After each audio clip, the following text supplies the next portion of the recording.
ఉపకారంపై నీకు వందనాలు చెల్లించుకుంటున్నాము ప్రభా. రావాల్సిన బిడ్డలు కూడా మా ప్రభా మీరు సమకూర్చి మీ సన్నిధానం చెప్పబోతు ప్రతి మాటలు మా తండ్రి మా హృదయాల్లో మా తండ్రి సమస్తము ప్రభా నాయన మరి మార్గంగా మీరు వాడబడతారు మీ కోపనాలు తెలుస్తున్నాం.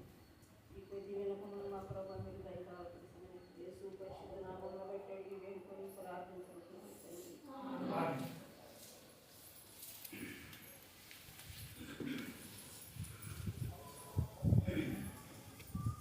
మన ప్రభు యేసుక్రీస్తు వారి యొక్క ఘనమైన శ్రేష్టమైన నామంలో చేరుకూడి వచ్చిన ప్రతి ఒక్కరికి కూడా నా హృదయపూర్వకమైన వందనాలు తెలియజేస్తున్నాను.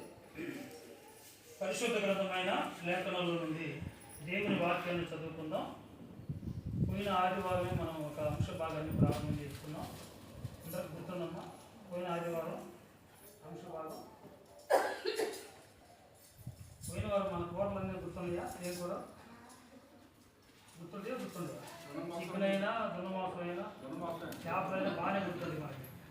దేవుని వాక్యాలు కూడా అలాగే గుర్తుపెట్టుకుంటాం. గుర్తుపెట్టుకుంటే చాలా ధన్యులం అవుతాం. దేవుని ద్వారా దీవెన పొందుతాం. దేవుని మాటలు గుర్తుంచుకున్న వారు ధన్యులు.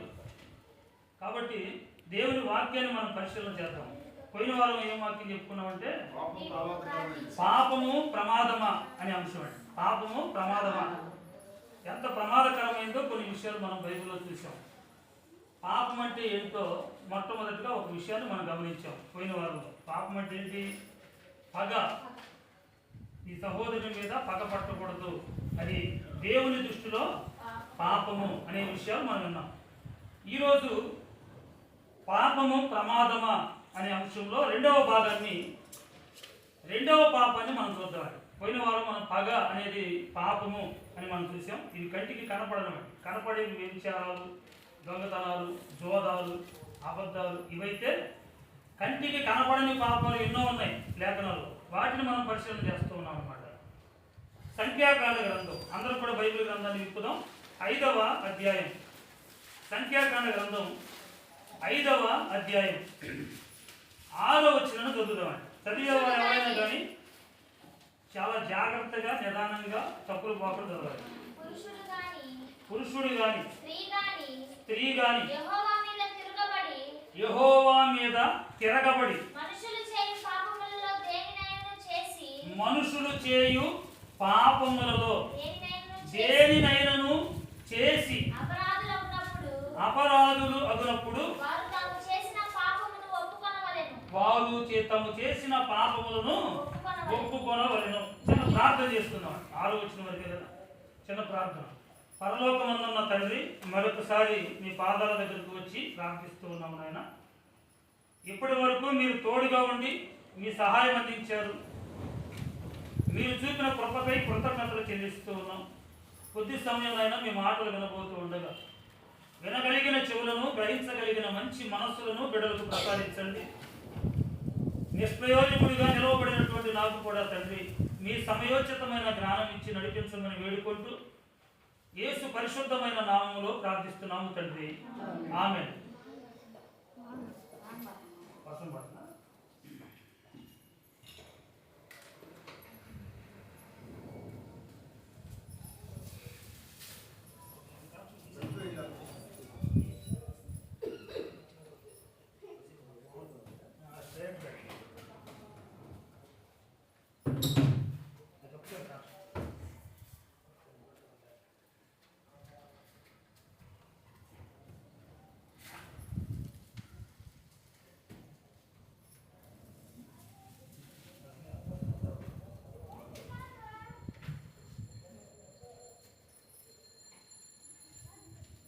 జాగ్రత్తగా దేవుని వాక్యాన్ని మనం ఆలోచన చేద్దామండి.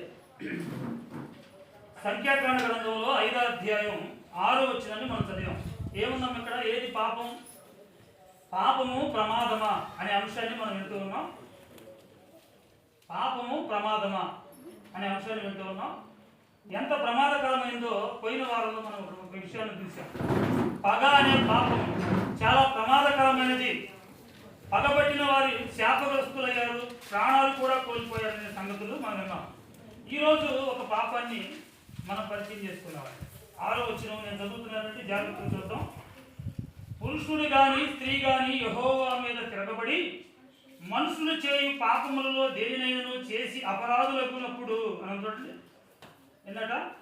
పురుషుడు గాని స్త్రీ గాని ఎవరైనా కావచ్చు, యెహోవా మీద తిరగబడి అంటే దేవుని మీద తిరగబడే వారిలో లిస్టులో స్త్రీలు ఉన్నారు, పురుషులు ఉన్నారట. పురుషుడు గాని స్త్రీ గాని ఎవరి మీద తిరగబడి దేవుని మీద తిరగబడితే అది పాపం అండి. అది కూడా పాపమేనా? దేవుని మీదే తిరుగుబాటు, దేవుని వైపుకు తిరుగుబాటు చేయడం కూడా పాపమే. ఇక్కడ రాయబడినటువంటి సందర్భం, పురుషుడు గాని స్త్రీ గాని యెహోవా మీద తిరగబడి మనుషులు చేయు పాపములలో దేనినైనా చేసి అపరాధులగునప్పుడు, కానీ అపరాధులగునప్పుడు మనుషులు చేయు పాపముల్లో ఏదో ఒకటి చేసి అపరాధులుగా మారిపోతారట.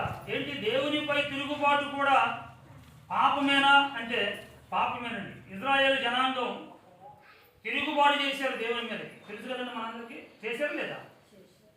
ఇజ్రాయేల్ జనాంగం తిరుగుబాటు చేశారండి. అరణ్యంలో వెళుతూ దేవుడు చెప్పిన ఆజ్ఞలను పాటించాలి, దేవుడు చెప్పిన ధర్మశాస్త్రాన్ని పాటించాలని దేవుడు చెబితే మోషే గారి ద్వారా చెప్పిస్తే పాటించారా? పాటించలేదు. వ్యభిచారులుగా, తిండిపోతులుగా, తాగుబోతులుగా ఏమండి ఇష్టానుసారంగా ప్రవర్తించారు. అరణ్యంలోనే దేవుడు వారిని సంహరించడం మనకు తెలుసండి. తిరుగుబాటు చాలా ప్రమాదం. అది కూడా దేవునిపై తిరుగుబాటు. దేవునిపై తిరుగుబాటు చేయడం అనేది చాలా చాలా ప్రమాదం అండి. తిరుగుబాటు చేసిన ఇశ్రాయేలు పరిస్థితి చాలా ప్రమాదంలో పడిపోయింది. కాబట్టి ఆలోచన చేద్దాం. లేవియాకాండ గ్రంథానికి వెళదామండి. దేవుని మాట మేరడమే తిరుగుబాటు చేయటం అండి. తిరుగుబాటు చేయటం అంటే ఏం లేదు. దేవుడు ఒక మాట చెప్తాడు, ఆ మాట మనం వినకుండా వాటి ప్రకారంగా జీవించకుండా మనకు ఇష్టానుసారంగా జీవించామనుకోండి, మన మనుషుల మీద తిరుగుబాటు చేస్తున్నట్టు కాదనమాట. దేవుని మీద తిరుగుబాటు చేస్తున్నాం. వాక్యమును బట్టి మనం నడవకపోతే మనం ఎవరి మీద తిరుగుబాటు చేస్తున్నట్టు?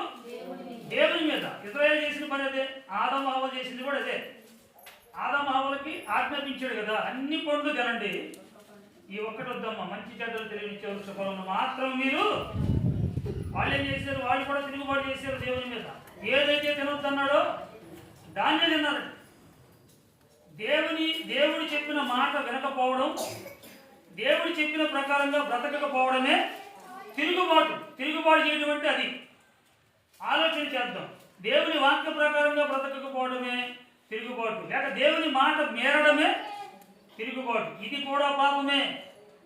దేవునిపై తిరుగుబాటు చేయడం కూడా, దేవుని వాక్యాన్ని పట్టించుకోకపోవడం కూడా, వాక్య ప్రకారంగా మన జీవితాలను మార్చుకోకపోవడం కూడా పాపమే. పాపం అంటే నేను బూతులు మానేశాను, అబద్ధాలు మానేశాను, సిగరెట్లు మానేశాను, మందు మానేశాను, వ్యభిచారం మానేశాను, దొంగతనాలు మానేశాను, కాబట్టి నేను పాపం చేయడం లేదు అని డిసైడ్ అయిపోకూడదు. దేవుని మీద ఏమైనా తిరుగుబాటు చేస్తున్నానా అని ఆలోచించుకోవాలి. ఎవరి మీదైనా పగబట్టానా? అది కూడా పాపం. నేను పోయిన వాళ్ళు అన్నాం కదా. లేదా ఎవరి మీదైనా దేవుని నేను నాకు పగ ఉందా? లేక ఎవరి మీదైనా తిరుగుబాటు, దేవుని మీద ఏమైనా నేను తిరుగుబాటు చేస్తున్నానా? తిరుగుబాటు అంటే ఆయన మాట వినకుండా నేను ఎక్కడైనా తప్పిపోతున్నానా? దేవుని మాటకు వ్యతిరేకంగా నా జీవితంలో నేను ఎక్కడైనా ప్రవర్తించానా? ఆలోచించాలి. ఇది కూడా తిరుగుబాటే. దేవుని మాటలు ఎన్ని వింటున్నామంటే మనం నిన్న మాటల ప్రకారంగా ప్రవర్తిస్తున్నామా? ఎన్ని ఉంటాం మన ఎక్స్పీరియన్స్లో? ఎన్ని వాక్యాలు మనకి దేవుడు ఇచ్చిన ఆయుష్కాలం, ఆరోగ్యంలో ఎన్ని మాటలు వినుంటామండి మనం ఇప్పటి వరకు? ఎంతమంది దేవుని సేవకుల ద్వారా ఎన్నో సందర్భాల్లో ఎన్నో మాటలు దేవుడు మనకు వినిపిస్తూనే ఉంటాడండి చనిపోయే వరకు కూడా. చక్కటి మాటలు మనకు సువార్త ద్వారా వినబడుతూ ఉంటాయి. వినడం మంచిదే, దేవుని వాక్యం చదవడం మంచిదే, పాటించడం అంతకన్నా మంచిదండి. విన్నవారు నీతిమంతులు కాలేరని రోమపత్రికలో రాయబడింది. విన్నంత మాత్రాన మనకు నీతిమంతులు కాలేము. విని వాటి ప్రకారంగా ప్రవర్తించువాడే నీతిమంతుడు అని పౌలు గారు రాశాడు. వినడం ఒక వంతు అయితే దాన్ని పాటించడం దేవునికి కావాలి. పాటించకపోతే మనం తిరుగుబాటు చేసే జాబితాలో ఉంటాం. ఇది కూడా పాపమే.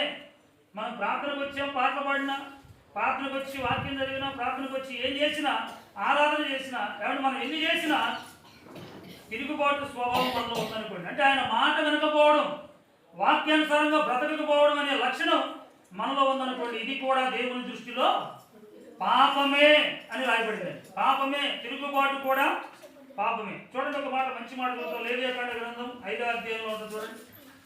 లేవియాకాండ గ్రంథం 5వ అధ్యాయం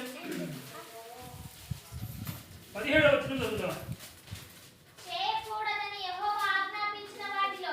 చూసారండి ఏంటంట? చేయకూడదని యెహోవా ఆజ్ఞాపించిన వాటిలో దేనినైనను చేసి ఒకడు పాపి అయిన ఎడల అది పొరపాటున జరిగినా సరే అతడు అపరాధి, ఆ దోషానికి శిక్ష భరించాల్సిందే అని రాయబడింది. ఏంటంటే పొరపాటున పాపం చేసినా కూడా శిక్ష తప్పదంటండి. చేయకూడదని యెహోవా ఆజ్ఞాపించిన వాటిలో అని చూడండి. చేయకూడదు అని యెహోవా ఆజ్ఞాపించిన వాటిలో. చేయకూడదని యెహోవా ఆజ్ఞాపించిన మాటలు మనకు ఎక్కడ కనపడతాయండి? చేయకూడదు అని యెహోవా ఆజ్ఞాపించినవన్నీ మనకు ఎక్కడ కనపడతాయి? దేవుని వాక్యములని, బైబిల్ గ్రంథంలోనే కనపడతాయి. చేయకూడదని యెహోవా చెప్పిన ఆజ్ఞలలో దేనినైనను చేసి ఒకడు పాపి అయిన ఎడల. చూసారండి, దేనినైనా చేస్తే ఏమైపోతారట? బాగా ఆలోచించారట. దేనినైనా చేస్తే ఏమవుతారట? చేయకూడదని దేవుడు చెప్పించిన తర్వాత అది కనుక మనం చేస్తేనట ఏమైపోతామట? పాపి అయిన ఎడల అనుకోండి. పాపి అయిన ఎడల పాపులం అయిపోతా ఉంటాడు. పాపం అంటే ఏంటి? పాపం వ్యభిచారం అనుకోవడం ఒక్కటే పాపం కాదు. వాళ్ళు ఆ వ్యభిచారం చేస్తారండి, వాళ్ళు దొంగతనం చేస్తారండి, వాళ్ళు బూతులు మాట్లాడే చేస్తారండి, వాడు ముందు తాగుతున్నాడు, వీళ్ళనే మనం పాపులు అనుకుంటున్నామండి. కానీ దేవుడు అంటున్నాడు, ఎవరు పాపులు? దేవుడు ఆజ్ఞాపించిన దాన్ని ఎవరైతే చేయకుండా ఉంటారో, దేవుడు చేయమని చెప్పిన వాటిని ఎవరైతే చేయకుండా ఉంటారో వారు కూడా పాపులే అన్నాడు. దేవుడు చెప్పింది చేయకపోవడమే పెద్ద పాపం అంటారు. దేవుడు చెప్పిన మాట మనం వినాలి, మనుషుల మాటలు కాదు. మనుషుల మాటలు కాసేపు పక్కన పెట్టిపోయాడు. దేవుడు చెప్పిన మాటల ప్రకారంగానే మనం చేయాలి ఖచ్చితంగా. చేయకపోతే పాపులం అయిపోతాం. ఆయన చెప్పిందన్నీ ఎక్కడ ఉంటాయంటే పరిశుద్ధ గ్రంథమైన బైబిల్లో ఉంటుంది. బైబిల్లో ఉన్న మాటల ప్రకారంగానే మన జీవితాలు మారాలి. బైబిల్లో ఉన్నదే జరగాలి, బైబిల్లో ఉన్నదే చేయాలండి. అది ఆయన ఆలోచన. బైబిల్లో వ్రాయబడిన మాటలే చేయాలి. బైబిల్లో వ్రాయబడి ఉన్నదే మనం అనుసరించాలి. బైబిల్లో ఉన్నదే మనం ఖచ్చితంగా చేసి తీరాలండి. బైబిల్ ఇచ్చింది ఎందుకు మా అందరి చేతిలో బైబిల్ కొట్టుకుని ఎందుకు వస్తున్నాం చర్చికి? బైబిల్ లేకుండా స్టైల్గా రావచ్చుగా. బైబిల్ ఎందుకు తీసుకొని రావాలి చర్చికి? ఇదే కనుక మనకు మెయిన్. ఇది పాటించాలి కనుక, ఇది చదవాలి కనుక, ఇది వినాలి కనుక, దీని ప్రకారంగానే మన బ్రతుకులను మార్చుకోవాలి కనుక. అందుకే దేవుడు అంటున్నాడు, ఆయన ఆజ్ఞాపించిన వాటిలో దేనినైనను చేసి, ఎవడైనా దేవుడు చేయకూడదని ఆజ్ఞాపించిన వాటిలో దేనినైనా చేసి ఒకడు పాపి అయిన ఎడల, అది ఒకవేళ పొరపాటున పాపం చేసినా సరే జరిగినప్పుడు అతడు అపరాధి అయి తన దోష శిక్ష భరించును అని చూడండి. ఖచ్చితంగా దానికి శిక్ష ఉంటుంది. చేసిన పాపానికి శిక్ష ఖచ్చితంగా భరించాలి, అనుభవించాలి. ఏంటి? దేవుని మాట మేరడమే పాపం కదా. ఈ పాపం చేసి ఏం చేయాలట? ఈ పాపానికి శిక్ష ఖచ్చితంగా అనుభవించాలని బైబిల్ చెబుతుందండి. దేవుని మాటల విషయంలో, మనం వినే విషయంలో, వాటిని పాటించే విషయంలో ఎలా ఉంటున్నాం? దేవుడు చేయకూడదు అని ఆజ్ఞాపించిన వాటిలో ఏం చేస్తున్నాం? ఇంకా ఇశ్రాయేలు చేసింది అదే కదండి. చేయకూడదు, వ్యభిచరించకూడదు అన్నాడు. వ్యభిచారం చేశారు మోయాబు స్త్రీలతో. ఏమంటే మాంసాపేక్ష కలిగి భోజన ప్రియులుగా మారిపోయారు. విగ్రహారాధన చేయకూడదు అన్నాడు. విగ్రహాన్ని తయారు చేయించుకొని దానికి పూజ చేస్తాడు. దూడను దాన్ని చేయించుకొని అన్ని దేవునికి వ్యతిరేకంగా చేశారు. దేవుడి కోపంతో మధ్యలో ఏం చేసేసారు అంటే సంహారం. అంటే ప్రమాదం. ప్రమాదం ఉందా? పాపం వలన చాలా ప్రమాదం. దేవునిపై తిరుగుబాటు స్వభావం వలన కూడా ప్రమాదం ఉందండి. దేవుని మాట మేరడం వలన, పాటించకపోవడం వలన కూడా మనకు చాలా చాలా ప్రమాదం ఉంది. అదే లేవియాకాండంలో కింద అధ్యాయం చూడండి, 6వ అధ్యాయం. మరొక మంచి మాట చూద్దాం, 2వ వచనం. 6వ అధ్యాయం 2వ వచనం. ఒకడు యెహోవాకు విరోధముగా ద్రోహం చేసి పాపి అయిన పక్షమున, ఆ పాపి అయిన ఎడల అనగా తనకు అప్పగింపబడిన దానిని గూర్చియే గాని, తాకట్టు ఉంచిన దానిని గూర్చియే గాని, దోచుకున్న వాని దానిని గూర్చియే గాని, తన పొరుగు వానితో బొంకిన ఎడలనేమి, తన పొరుగు వాని బలత్కరించిన ఎడలనేమి, పోయిన తనకు దొరికినప్పుడు దానిని గూర్చి బొంకిన ఎడలనేమి, మనుషులు వేటిని చేసి పాపులగుదురో విషయమైనను అబద్ధ ప్రమాణము చేసిన ఎడలనేమి. అతడు పాపము చేసి అబద్ధ ప్రమాణం, అబద్ధాలు ఆడటం కూడా పాపమే. అబద్ధ ప్రమాణాలు చేసిన ఎడలనేమి పాపమే అని రాయబడింది. కాబట్టి అతడు పాపము చేసి అపరాధమును కనుక అతడు తాను దోచుకున్న సొమ్మును గూర్చి గాని బలాత్కారం చేతను అపహరించిన దానిని గూర్చి గాని తనకు అప్పగింపబడిన దానిని గూర్చి గాని పోయి తనకు దొరికిన దానిని గూర్చి గాని దేని గూర్చి అయితే తాను అబద్ధ ప్రమాణము చేసినో అదంతయు మరలా ఇచ్చుకొనవలెను. ఏ విషయంలో అబద్ధమాడి సంపాదించావో అదంతా మరలా తిరిగేవారు. ఎవరు చేశారు చెప్పండి బైబిల్లో ఈ పని? అబద్ధాలు బాగా సంపాదించాడు బైబిల్ చరిత్రలో ఆయన జక్కయ్య గారండి. పొట్టి జక్కయ్య మేడి చెట్టు ఎక్కుతాడు కదా, సొంకపు గొత్తాదారి, సొంకం వసూలు చేసేవాడట అక్రమంగా. రావాల్సింది 10 రూపాయలు అయితే ఎంత వసూలు చేసేవాడు? కాబట్టి రావాల్సింది 10 అయితే 40-50 రూపాయలు అక్రమంగా దోచుకునేవాడట. అంతకంతకి దోచుకున్నాడు. ఈలోపు యేసు ప్రభు వారు వారున్న ప్రాంతానికి వచ్చాడట. ఎలాగైనా సరే ప్రభువుని చూడాలని మేడి చెట్టు ఎక్కడ, మా అందరి చరిత్ర తెలిసి ప్రతిసారి వింటాను ఉంటాం. మేడి చెట్టు ఎక్కడ, మేడి చెట్టు ఎక్కడ అనుకున్నాడు. అంతవరకే మేడి చెట్టు ఎక్కడనే కాదు ముఖ్యం, ఆయన బ్రతుకు మార్చుకున్నాడు. అక్కడ యేసు ప్రభువును చూసిన వెంటనే యేసు మాటలు విన్న తర్వాత ఆయన జీవితం మార్చేసుకున్నాడు. మారు మనసు ముఖ్యం, మేడి చెట్టు ఎక్కడం ముఖ్యం కాదు.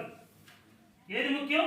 మారు మనసు చాలా ముఖ్యం. చెట్టు ఎక్కాడు, చెట్టు ఎక్కాడు, చెట్టు ఎక్కాడు, ఎక్కలేదంటున్నారు. పొట్టివాడైనందున కనపడకపోవడం వల్ల చూడాలనుకున్నాడు, ఎక్కాడు.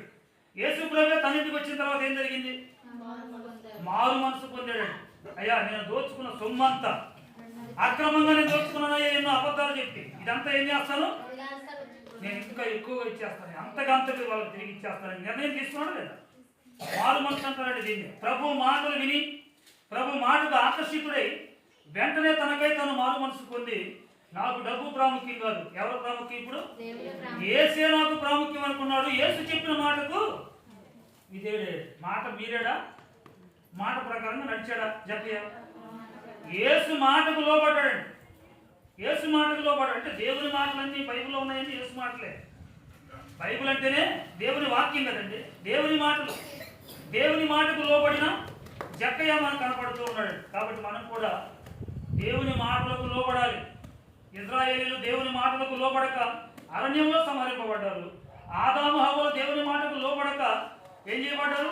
ఏదేను తోటలో నుండి గెంటివేయబడ్డారు, శపించబడ్డారు. దేవుని మాటకు లోబడని ఎందరో కోరాహు కుమారులు దేవుని మాటకు లోబడక భూమి నెరవేడి చేసేసినట్టు వారిని మింగేసినట్టు. దేవుని మాటకు లోబడని నోవాహు కాలంలో ఉన్న ప్రజలను జలప్రళయం ముంచేసింది. సొదొమ గొమొర్రా పట్టణంలో దేవుని మాటకు లోబడిన వారు ఎంతోమంది ఉన్నారు, అగ్ని గంధకాలతో కాల్చేసాడు. ఇలా చరిత్రలో ఎందుకు రాయించాడు ఇవన్నీ అంటే, దేవుని మాటకు లోబడక దేవునిపైనే తిరుగుబాటు చేసే స్వభావం కలిగిన మనుషుల పరిస్థితి ఎలా ఉందో అక్కడ రాయబడింది. అంతే కదండి, అంతే కదా. ఈ చరిత్ర అంతా దేవుడు బైబిల్లోకి ఎక్కించాడంటే దేవునిపై తిరుగుబాటు చేసిన వాళ్ళు వీళ్ళంతా. మన స్వభావం దేవుని మీద తిరుగుబాటు చేసేదై ఉంటే మనం కూడా దేవుని దృష్టిలో ఏం చేసినట్టు? పాపము చేసినట్లే. తిరుగుబాటు స్వభావం కూడా పాపమేనా? పాపం. ఎవరి మీద తిరుగుబాటు? దేవుని మీద. అంటే వాక్య ప్రకారంగా నడవకపోవటమే, ఇదే పెద్ద తిరుగుబాటు. వాక్యం ఒకటి చెబితే మరొకటి చేయడం, వాక్యం చేయొద్దన్న దాన్ని కొనసాగించడం, చేయకూడదని చెప్పిన వాటిని కనుక ఒకవేళ చేస్తే దాని ద్వారా వచ్చే పాపానికి ఖచ్చితంగా ఏమనుభవించాలన్నాడు? శిక్ష అనుభవించాలని రాసి కదండి, చదివాను 5:17. కాబట్టి ఆలోచన చేద్దాం. 4వ అధ్యాయం 27 చదవమ్మా. అదే లేవియా కాండంలోనే 4:27 చదవండి. మీ దేశస్థులలో ఎవడైనను పొరపాటున పాపము చేసి చేయరాని పనుల విషయములలో యెహోవా ఆజ్ఞలలో దేనినైనను మీరి అపరాధి అయిన ఎడల తాను చేసినది పాపమని ఒకవేళ తనకు తెలియబడిన ఎడల తాను చేసిన పాపము విషయమై నిర్దోషమైన ఆడ మేకలను అర్పణముగా తీసుకుని వచ్చి పాప పరిహారార్థ బలి యొక్క తల మీద తన చెయ్యి ఉంచి దహన బలి పశువులను వధించే స్థలమును దాన్ని వధింపవలెను. ఇది పాత ధర్మశాస్త్రములో పాపము చేసిన వారు పాపాన్ని పరిహరించుకోవడానికి చేయవలసినటువంటి కార్యం. పాపము చేసిన వారు ఆ పాపం పోవాలంటే వారు బలులు అర్పించాలి. ఇది పాత ధర్మశాస్త్రంలో. ఇప్పుడు ఉన్నాయండి బలులు. ఇప్పుడు కూడా మనకు బలులు ఉంటే మనం కూడా మేకలు కొనుక్కు రావాలి. పాపం చేసినందుకు ఒక మేకను కొనుక్కొని రావాలి, పాపానికి ఒక దూడను కొనుక్కొని రావాలి, అంతే కదా. మరి ఆ పాప పరిహారాలతో బదులు ఇప్పుడు మనకు లేవు. మన ప్రభువే మన కొరకు ఏమైపోయాడు? బలైపోయాడు. ఆయన మన కొరకు మన ప్రభువే బలైపోయాడు. ఏమన్నా ఆయనే ఒక గొర్రె పిల్లగా బలైపోయాడు. ఏమన్నా మన కొరకు త్యాగం చేశాడు కనుక ఈరోజు మనకు బలులు లేవాడు. మరి ఏం బలులు లేవు కదా, మనం ఏం చేసే పని లేదనుకున్నారా? పాప పరిహారాలతో బలి. ఇప్పుడు మనం ఏం చేయాలి? మరి ఈ పాపం పరిహరించబడాలి అంటే ఏం చేయాలండి? పాపాన్ని పరిహరించడానికి మన ప్రభు అయిన యేసు క్రీస్తు వారు ఏం చేశాడు? మనందరి పాపాల కొరకు తానే బలైపోయాడు. మనం కూడా ఏమవ్వాలి? దేవుడు నీకు ఇచ్చిన ఈ అవయవాలు, దేవుడు నీకు ఇచ్చినటువంటి ప్రతి అవయవం దేవుని పని కొరకు అరిగిపోవాలని, అరిగిపోవాలి. దేవుని పని కొరకు అరిగిపోతే అరిగిపోవాలి అవయవాలు. బండి వాడంగా అరిగిపోయింది. గేర్ బాక్స్ పగిలిపోయింది, బ్రేకులు అరిగిపోతాయి, బ్రేక్స్ టైర్లు అరిగిపోతాయి, రిమ్ములు అరిగిపోతాయి, ఇంజిన్ కూడా అరిగిపోయింది, అరుగుదల పడింది. వాడే కొద్ది మరి అవయవాలు, మన అవయవాలు వాడే కొద్ది ఖచ్చితంగా ఎముకలన్నీ అరిగిపోతాయి, కాళ్ళన్నీ అరిగిపోతాయి, చేతులన్నీ అరిగిపోతాయి, పొళ్ళన్నీ అరిగిపోతాయి, కళ్ళన్నీ ముసల్తనం అంటే కదా. వృద్ధాప్య దశకు వస్తే కళ్ళు కనపడు, పొళ్ళు పనిచేయవు. ఏమంటే చేతులు సరైనటువంటి క్రమంలో ఉండవు, పాదాలు కూడా ఉండవు. ఎందుకు అరిగిపోతున్నాయి? ఏ పనిలో అరిగిపోతున్నాయి? ఆలోచించండి. ఏ పనిలో అరిగిపోతున్నాయి? దేవుని పనిలో అరిగిపోవాలి. ఈ అవయవాలన్నీ కూడా దేవుని పనిలో బలైపోవాలండి. యేసు ప్రభువే నీ కోసం నా కోసం బలైపోయాడు. నువ్వు దేవుని పనిలో అరిగిపోవాలి. దేవుని పని కొరకు నీ అవయవాలు ఉపయోగపడాలి. దేవుని పని కొరకే నీ కళ్ళు, దేవుని పని కొరకే నీ చెవులు, దేవుని పని కొరకే నీ నోరు, దేవుని పని కొరకే నీ చేతులు, అవయవాలన్నీ ఏ పనిలో అరిగిపోతున్నాయో ఒకసారి మనం ఆలోచించుకోవాలి. ఏ పనిలో అరగజేస్తున్నాం వీటిని? దేవుని పని కొరకు ఏమైనా ఏ మాత్రం అరుగుతున్నాయా? దేవుని పని కొరకు ఏమరిగని మన అవయవాలు. యేసు ప్రభు నీ కోసం నా కోసం అంతగా అరిగిపోయాడే, అంతగా మన కొరకు ఆ త్యాగం అయిపోయాడే. మరి మనం ఏం చేయాలి? ఆయన పని కొరకు మన అవయవాలు ఉపయోగించాలన్నమాట. కొంచెం కిందకి వెళ్దాం. ఇంకా కొంచెం కిందకి వెళ్తే సంఖ్యాకాండం ఏమన్నా చూడడం 20వ అధ్యాయం, లేవ్యకాండం తర్వాత సంఖ్యాకాండం 20వ అధ్యాయం 24వ వచనం.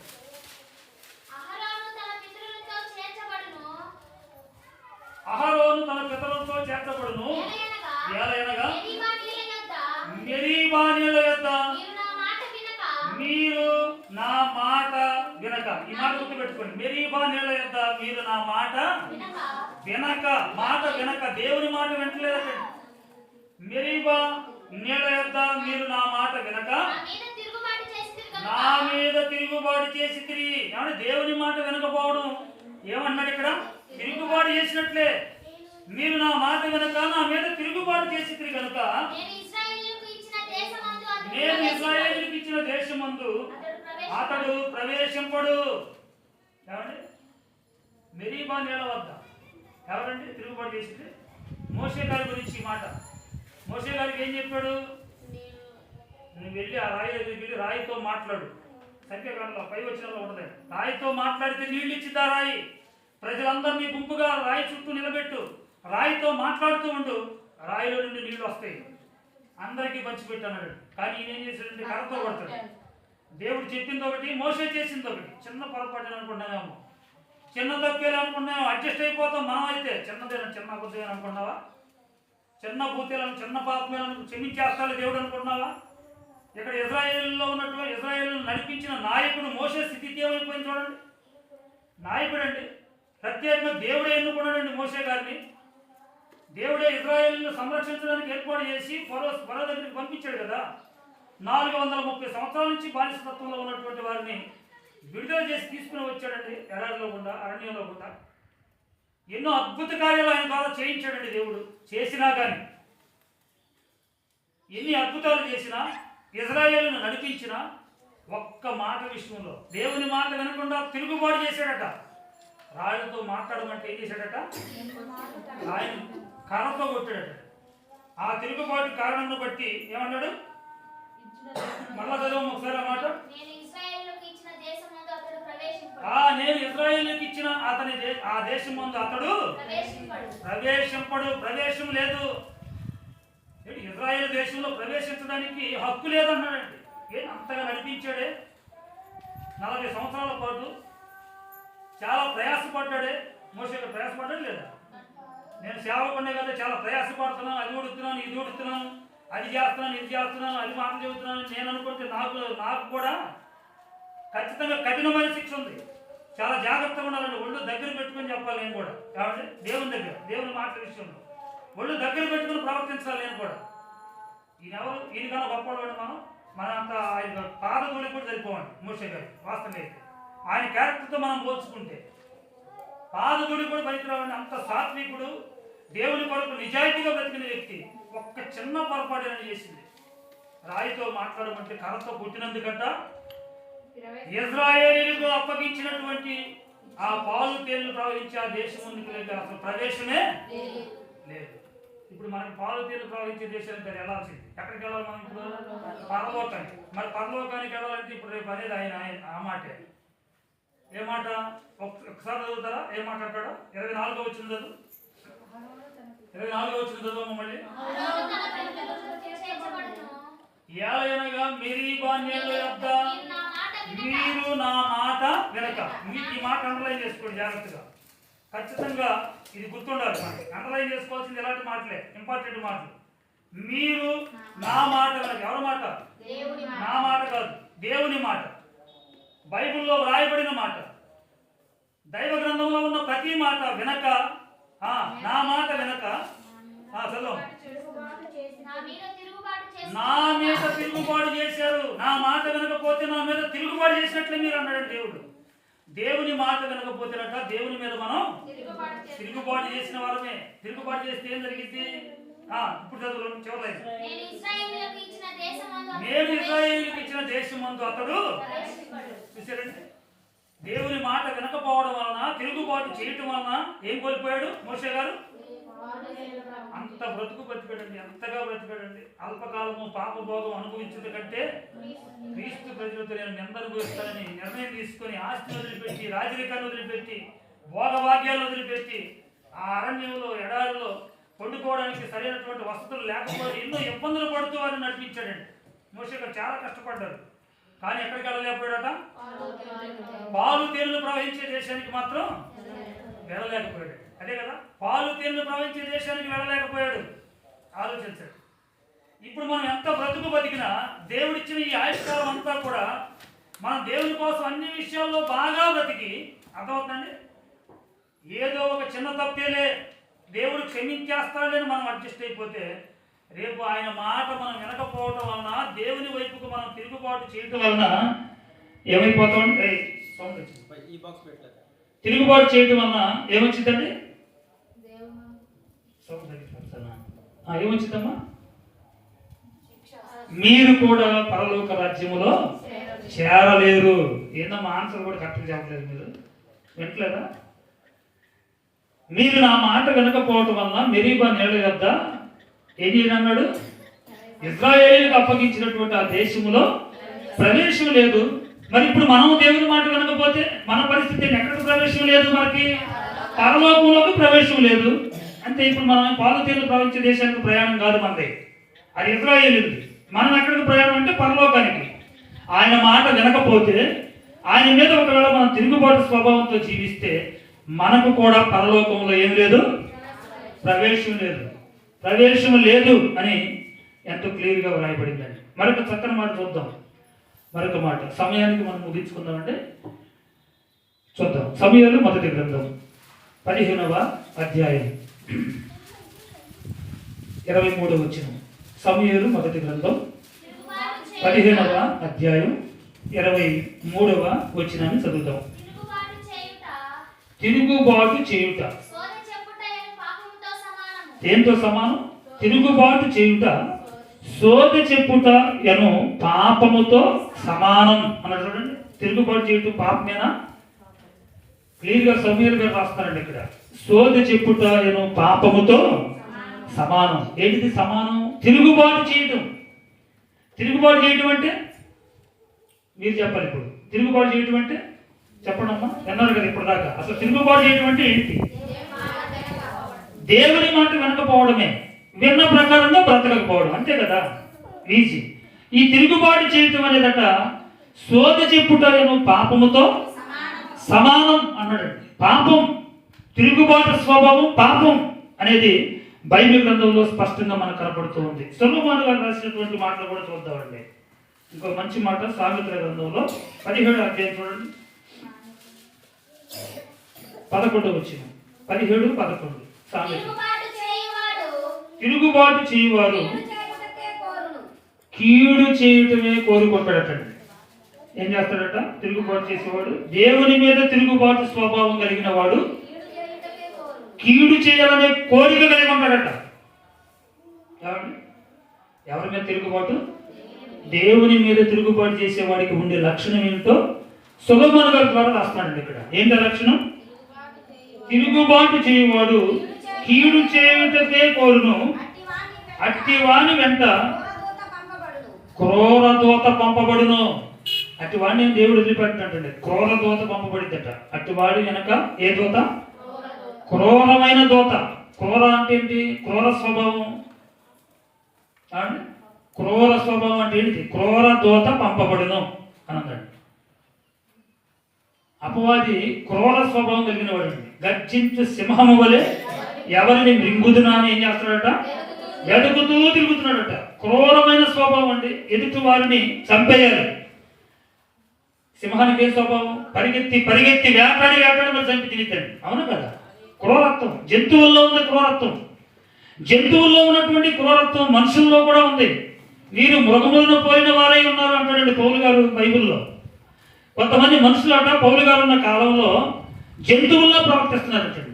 ఒకరి మీద ఒకరు తిరుగుబాటు, ఒకరిని ఒకరు చంపుకోవడం, చంపేస్తున్నారంటండి. అసలు చంపుకోవడం, దేవునికి వ్యతిరేకమైన కార్యక్రమాలు చేస్తున్నారట. మీరు క్రూర స్వభావం కలిగి ఉన్నారని పౌలు గారు హెచ్చరిక చేస్తూ ఉంటాడు. కాబట్టి క్రూర దూత కూడా వాని వెంట పంపబడును. అర్థమైంది కదండి? తిరుగుబాటు చేసేవారి లక్షణం ఏంటట? ఏ లక్షణాలు కలిగి ఉంటారట?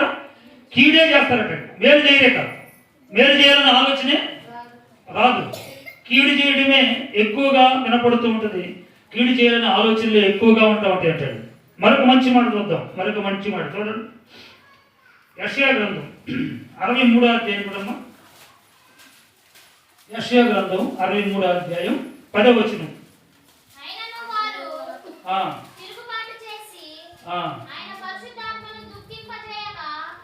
చూసారండి? తిరుగుబాటు చేయటం వల్ల ఏమవుతుందట? దేవుని మీద తిరుగుబాటు చేయటం వలన పరిశుద్ధాత్మ ఏడుస్తూ ఉన్నాడట. దేవుని ఏడిపిస్తున్నాం మనం. అర్థమవుతుందండి? దేవుని మీద తిరుగుబాటు చేస్తున్నామంటే దేవుని ఏడిపించినట్లే. దేవుణ్ణి సంతోషపెట్టగలం, దేవుణ్ణి మనం ఏడిపించగలం. అర్థమైందంటే దేవుణ్ణి ఆనందం కూడా మన ద్వారా వచ్చిందట. మిమ్మును బట్టి కదా నా నామము అన్యజనుల మధ్య దోషణ అవుతుందంటే అర్థం ఏంటి? మిమ్మును బట్టే అన్నాడు. ఆ మిమ్మును అనే వాళ్ళు మనం కూడా ఉన్నాం. మర్చిపోకూడదు ఆ విషయం. మనం అందరం ఉన్నాం. మనల్ని బట్టి దేవుని యొక్క ఆ నామం ఎక్కడైనా దూషింపబడుతుందా అని ఆలోచించుకోవాలన్నమాట. నా వలన అసలు దేవునికి నామానికి ఏం దోషం లేదు అనుకోకూడదు మనం. అయ్యా నేను ఏ విషయంలో నీకు దోషణ తెచ్చేవారుగా నేను ప్రవర్తిస్తున్నాను, సరిదిద్దుకోవాలండి. అవకాశం దేవుడు ఎందుకు ఇస్తున్నాడంటే మనకి ఆయుష్కాలం, ఆరోగ్యం ఎందుకు పొడిగిస్తున్నాడంటే మనకి ఇంకా సరిదిద్దుకోవాల్సినవి ఏవో ఉన్నాయి. ఇంకా దేవునికి దగ్గర అవ్వాలి, ఇంకా పరలోకానికి మనం దగ్గర అవ్వాలి. దినదినము వాక్యానికి బాగా దగ్గర అవ్వాలి. దేవుడు కోరుకున్న విధంగా పరిపూర్ణంగా మారు మనసు పొందాలి. నీళ్ళలో మునగంగానే మారు మనసు అయిపోవాలి. మనకి నీళ్ళలో మునిగి బాప్తిసం పొందామనగానే మారు మనసు పొందేసేమనుకోకూడదు. అప్పటి నుంచే ప్రారంభించాలి కొత్త జీవితం. అప్పటి నుంచే ప్రారంభం అవ్వాలి పరిశుద్ధమైన జీవితం.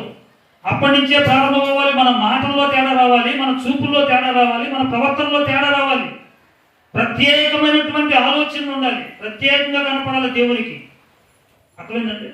అలా కాకుండా తిరుగుబాటు చేస్తే ఏమవుతున్నాడో ఒకసారి చదవండి అమ్మా. ఎన్నో వచ్చిన 63:10. అయినను వారిపై తిరుగుబాటు చేసి పరిశుద్ధాత్మను దుఃఖింపచేయగా ఆయన వారికి ఏమైపోతాడట? విరోధి. ఆయన. ఎవరు మనకి విరోధి? వాడంటే నాకు పడదు, వీడంటే నాకు పడదు, ఆమె అంటే నాకు పడదు అనుకుంటున్నామేమో. వీళ్ళు కాదు విరోధులుగా అయ్యేది. ఎవరు విరోధి అయిపోతాడట? దేవుడే మనకి విరోధిగా మారిపోతాడట. ఎందుకు? దేవుడు మనకు విరోధిగా మారితే ఏం సాధించగలమని మనం భూమి మీద? వర్షం కావాలంటే దేవుడు ఉండాలి, పంట పండాలంటే దేవుడు ఉండాలి, ఎండ రావాలంటే దేవుడు ఉండాలి, మనకు ఆరోగ్యంగా ఉండాలంటే దేవుడు కావాలి, మనం పీల్చే గాలి కావాలంటే దేవుడు కావాలి, మనకి ఎండ వాతావరణం అనుకూలంగా ఉండాలంటే దేవుడు ఉండాలి.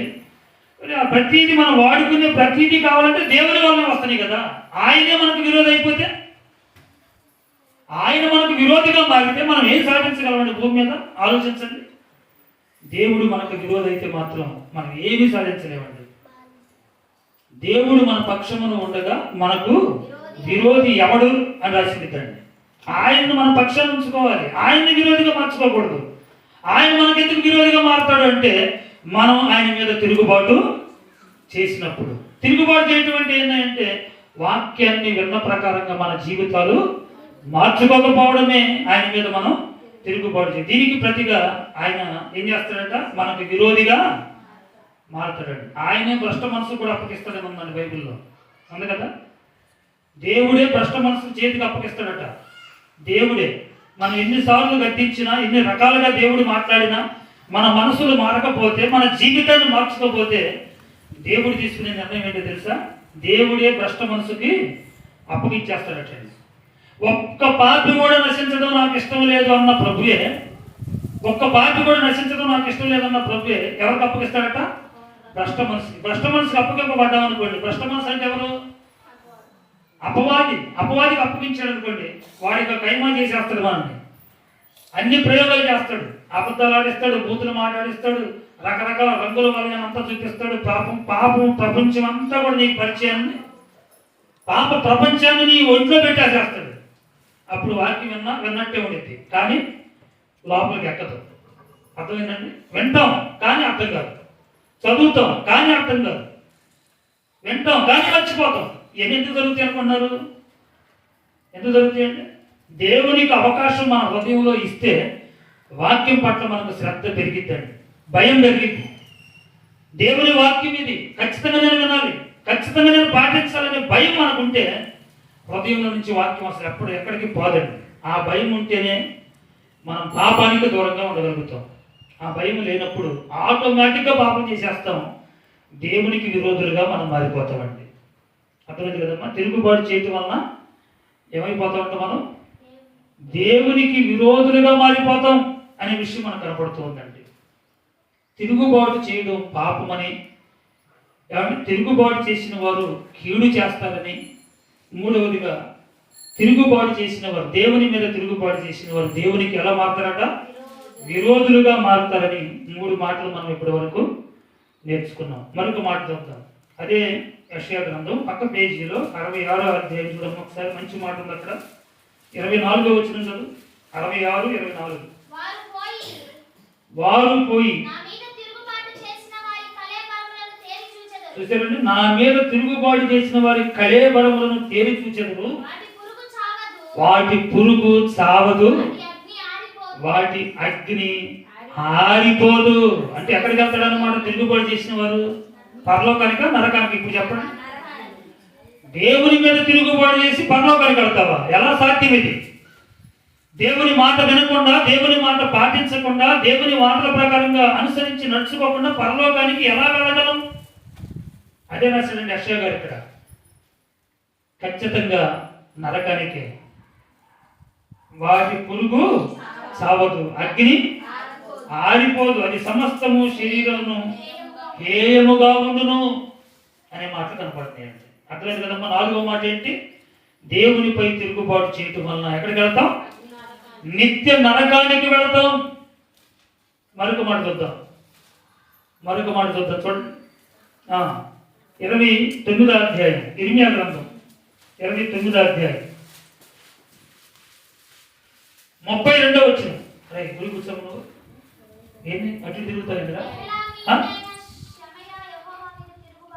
బైబిల్ తీసి చూడమని ఎవరిలో చదవము. ఇర్మియా గ్రంథం 29వ అధ్యాయం 32వ వచనం. మెహలామీయుడైన షమయ ఎవరి మీద తిరుగుబాటు చేస్తానని చాటిస్తున్నాడంటే యెహోవా మీద తిరుగుబాటు చేస్తాను అని చాటించగా చూసారండి, అతనిని వదిలిపెట్టను, అతని సంతానాన్ని కూడా వదిలిపెట్టను, శిక్షిస్తాను అన్నాడు దేవుడు. కానీ తప్పు చేసింది ఎవరు ఇక్కడ చెప్పాలి, బాగా ఆలోచించి. ప్రశ్న, తప్పు చేసింది ఎవరండి ఇక్కడ? పేరు ఒకసారి చూడండి. మెహ్లామీయుడైన షమయ తప్పు చేసింది. ఆయన ఏం తప్పు చేశాడట? యెహోవా మీద తిరుగుబాటు చేస్తాను అని అందరికీ ప్రకటన చేస్తాను అన్నాడు. అందరికి ప్రకటన చేసి మరీ తిరుగుబాటు చేస్తాడట. అనే శాసనం నేను జాగ్రత్త చేస్తాను, తాకీదు చేస్తాను అన్నాడంటే దానికి పర్యవస్థానం ఏమైందంటే ఆయనకి అతననే కాదు అతని సంతానం మొత్తాన్ని దేవుడు శిక్షించాడండి. దేవుడు శిక్షించాడండి. తిరుగుబాటుకు శిక్ష ఉంది, మర్చిపోకూడదు. తిరుగుబాటు స్వభావంతో ఉంటే ఖచ్చితంగా భూమి మీద శిక్ష అనుభవించాలి. చనిపోయిన తర్వాత నిత్య నరకంలో ఆత్మ కూడా ఏమనుభవించాలి? శిక్ష అనుభవం. అది అగ్ని ఆరదు, ఆ శిక్ష అసలు తట్టుకునే బాధ కదండి. అక్కడికి వెళ్ళకుండా ఉండాలనే ఉద్దేశంతో ఇవన్నీ దేవుడి మాటలన్నీ దేవుడు మనకి ఇచ్చింది. ఆ లోకం నుండి తప్పించాలనే ఆలోచన అండి ప్రభుది. అక్కడికి వెళ్ళకుండా ఉండాలంటే పాపం చేయకుండా ఉండాలి, పాపము లేని పవిత్రులుగా ఉండాలి. పాపం ఉన్నవాడు ఎవడు కూడా పరలోకములో ప్రవేశం లేదు. పాపం అంటే ఏంటయ్యా అంటే తిరుగుబాటు స్వభావం కూడా పాపమే. దేవుని మాట వినకపోవడం, విని కూడా దాని ప్రకారం పాటించకపోవడం కూడా పాపమే. ఆలోచన చేద్దామండి. మరొక మంచి మాట చూద్దాం చూడండి. మరొక మంచి మాట చూద్దామండి బైబిల్ నుంచి. దానియేలు గ్రంథం 9వ అధ్యాయం 6వ వచనం చదువుతామా? దానియేలు గ్రంథం 9వ అధ్యాయం 6వ వచనం చదువుతారా? నీ ఆజ్ఞలను నీ విధులను అనుసరించుట మాని. ఏం మాని? ఆజ్ఞలను విధులను అనుసరించడం మాని పాపులమును దుష్టులము. ఏమంటే ఆజ్ఞలను అనుసరించకపోతే, వాక్యాన్ని పాటించకపోతే ఏమన్నాడండి దేవుడు? ఏం పేరు ఇచ్చాడు? నరులు అని మంచి పేరుతో పిలుచుకున్నాడు. ఫస్ట్ దేవుడు నా పిల్లలారా అంటాడు, నా కుమారులారా. ఎన్నో మాటలు కనపడతాయి మనకు పాత బంధంలో. అలా పిలిచిన వాడు ఇప్పుడేమన్నాడు ఇక్కడ? పాపులమును దుష్టులమునై చెడుతనమునందు ప్రవర్తించుచు. చూసారా? తిరుగుబాటు చేసిన వారు మేము. భక్తుడు చెబుతున్నాడు దానియేలు గారు, తిరుగుబాటు స్వభావంతో ఉన్నాం. ఎందుకు తిరుగుబాటు? ఇక్కడ ఎవరిని తిరుగుబాటు చేసిన వారు అంటున్నాడు చెప్పండి. ఇప్పుడు చూసి బైబిల్లో చూసి చెప్పండి, చూడకుండా. ఏం పాటించకపోతే? ఆజ్ఞలను. ఆజ్ఞలన్నీ ఎక్కడ ఉంటాయి? ఎక్కడ ఉంటాయి? మన బీరువాలో ఉంటాయా ఆజ్ఞలు?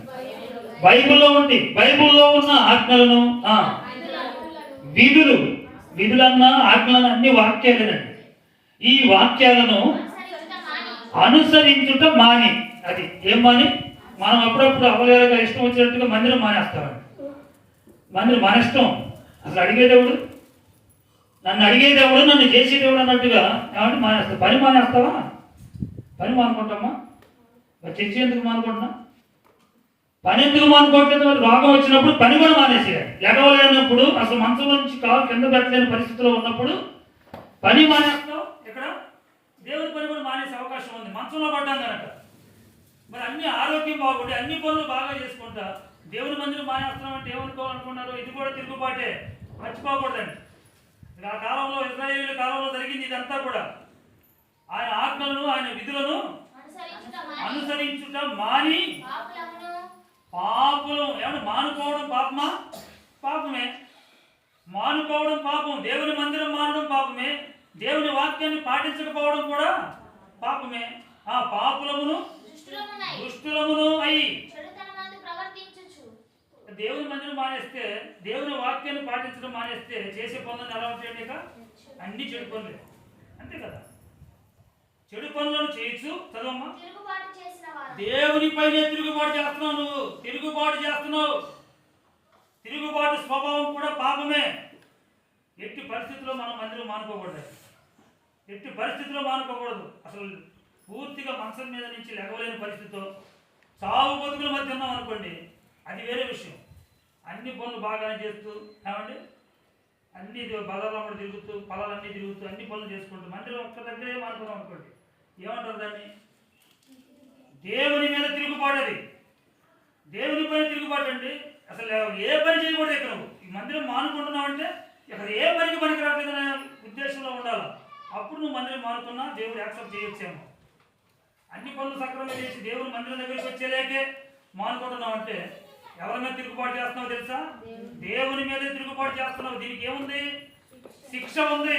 తిరుగుబాటు స్వభావానికి శిక్ష అనుభవించాలి. నువ్వు పాపులుగా, దుష్టులుగా, చెడుతనం చేసేవాడిగా మారిపోతారు అన్నాడండి దేవుడు. చదవమ్మా. ప్రభువా నీవేనయ్యా నీతిమంతుడవు. చూసారా, మేమైతే సిగ్గు చేత ముఖము వికారంగా పెట్టుకున్నామయ్యా. అప్పుడు దాకా తప్పు చేశారు.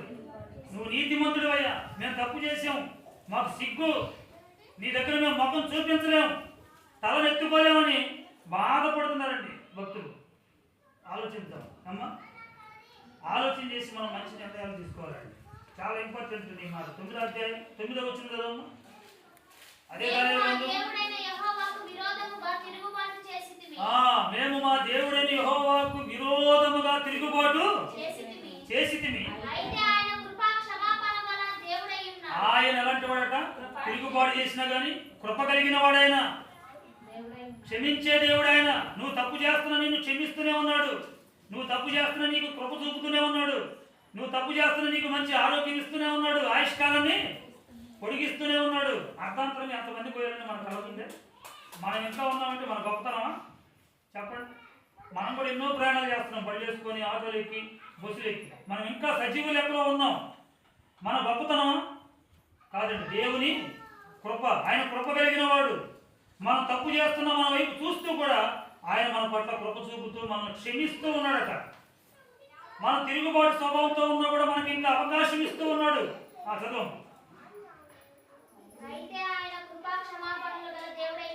ఆయన కృపా క్షమాపణ గల దేవుడై ఉన్నాడు. ఆయన తన దాసులకు ప్రవక్తల ద్వారా మాకు ఆజ్ఞలు ఇచ్చి వాటిని అనుసరించి నడుచుకోవాలని సెలవిచ్చాను కనుక మేము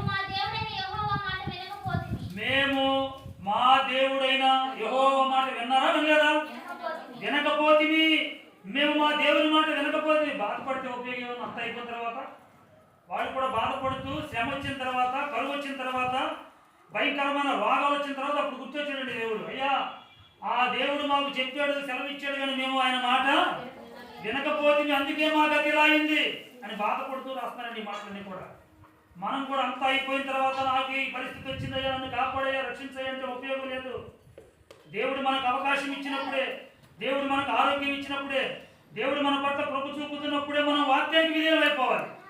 ఆయన మాటకు దాసోహం అయిపోవాలండి. దేవుని మాటకు మర్చిపోకూడదు. దేవుని మాటకు దాసోహం అయిపోవాలి, విధేయం అవ్వాలి మనం అందరూ కూడా. అయ్యా, నేను ఏ విషయంలో తిరుగుబాటు చేస్తున్నాను ఒకసారి తెలుసుకోవాలి. మనం మందిరానికి రాకుండా మానుకొని తిరుగుబాటు చేస్తున్నానా? వాక్యాన్ని ప్రతిరోజు చదవకుండా నీపై తిరుగుబాటు చేస్తున్నానా? దేవుని మాటలు వింటూ కూడా వాటిని మర్చిపోతూ వాటి ప్రకారంగా ప్రవర్తించలేక తిరుగుబాటు చేస్తున్నానా? ఏ విషయంలో నేను తిరుగుబాటు చేస్తున్నానయ్యా అని మనం ఎవరికి వారిని ఆలోచన చేసుకోవాలండి.